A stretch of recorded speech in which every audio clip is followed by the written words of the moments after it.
get my hand. All right. Are you comfortable? You don't sit down? Yeah, you sit down. Yeah, I'm good. Perfect.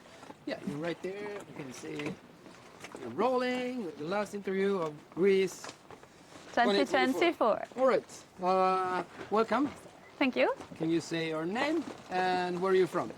Who are you? My name is Suzanne and I'm from the Netherlands. And I started Ocean Nomads a couple of years ago. All right. Thank you. And can you tell me a little bit for the people that maybe don't know you, what is Ocean Nomads? Ocean Nomads connects people to the ocean and to each other. And here we are in Greece, and together with 34 Ocean Nomads, we sailed from the Ionian Sea to Athens with 4 boats. We were, I think, 40 nationalities, and we just arrived in Athens after an amazing 12 days of sailing together. What inspires you to put this together and do this? I always thought sailing was for rich people or people growing up sailing, and to me it seemed like a very inaccessible thing.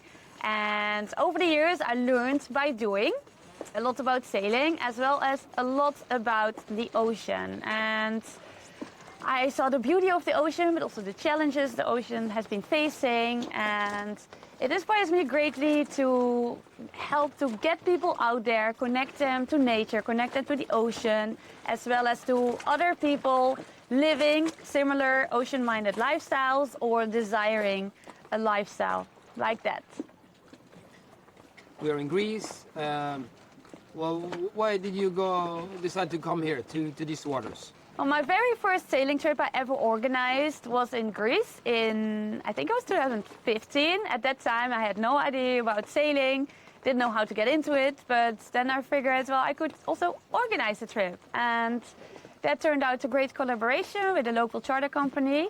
And we are finally back. We're trying to organize this particular trip in 2020, but then we all know what happened, and this year we were back. So a couple of years ago we did a similar kind of fleet in Croatia, and this year we chose Greece with 4 boats.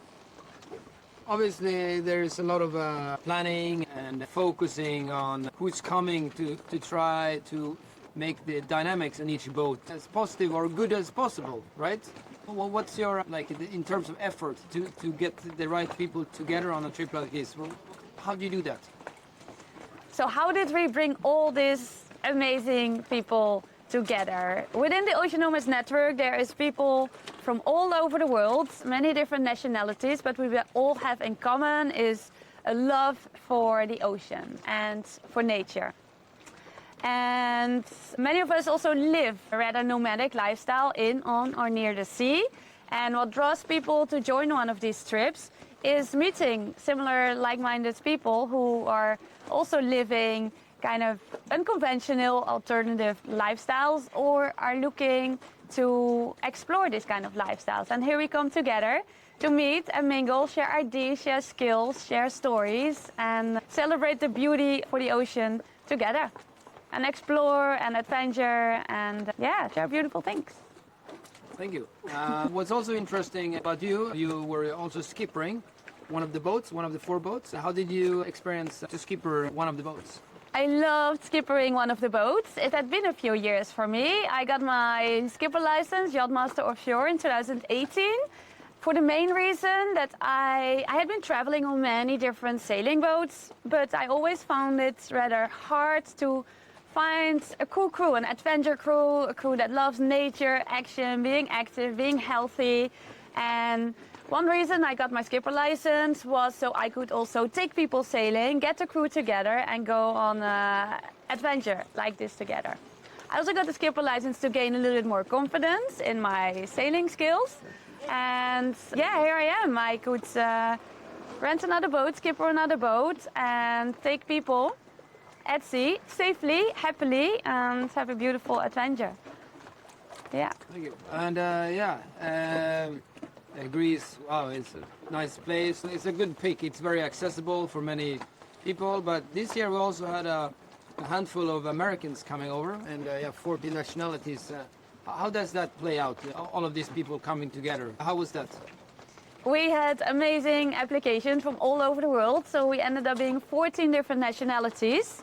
And we divided them on the different boats. So we made sure on each boat there was different ages, different nationalities, different skill levels. Some people were new to sailing, others have their own vessels. And like this, we created beautiful families on each boat that, well, over the course of these 10 days that we were sailing, became a beautiful team together. Thank you. And people that comes to these trips, I think they're usually coming as solo. How do you find that people are just like coming by themselves? How do you deal with that in the beginning to welcome them on a new trip, let's say?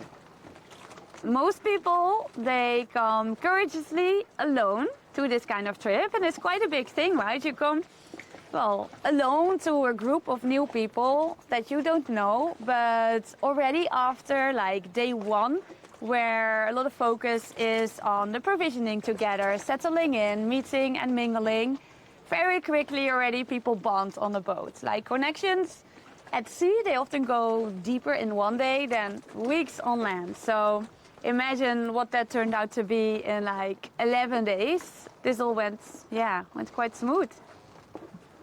Yeah, thank you. You had a new person on your boat, The Secret. How was it to have her on board and see her, I guess, improving or learning new skills? Secret, who has been new on board, she has been amazing. I've only seen her with a big smile from ear to ear, shining and sharing her gratefulness. And she loved meeting all the people. She loved improving her sailing skills as well. And yeah, I'm looking forward to adventure with her again and to have her back. And maybe one day as a skipper as well, to which she is working towards too.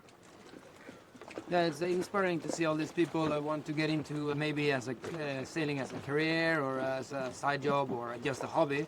Yeah. You never know where it will take you. But also sailing, it's many other activities that you can do in the water. For example, freediving is one of the activities that Ocean Nomads has involved a little bit in the workshops. What has that been about, the freediving part? Yeah, so during these trips we also had different kinds of workshops and activities, of which a big part was also freediving, to which many ocean nomads are curious. And also amongst us there were really quite a few freedivers, including 3 freedive instructors. So we've been introducing the other people on the trip also to the basics of freediving, the breath hold cycle, as well as doing some practice in the water to basically extend our possibility to explore the ocean. Because sailing is on the ocean, but there's so much beauty as well below it. And from a sailing boat, it's the best way to explore while you're on anchor is dive in and check out the life below the surface, as well as the anchor. See if the boat is parked safely. Yeah. Is there anything else you could think of on the top of your head that I should ask you right now? No. No? I don't know. Then I cut it there. Boom.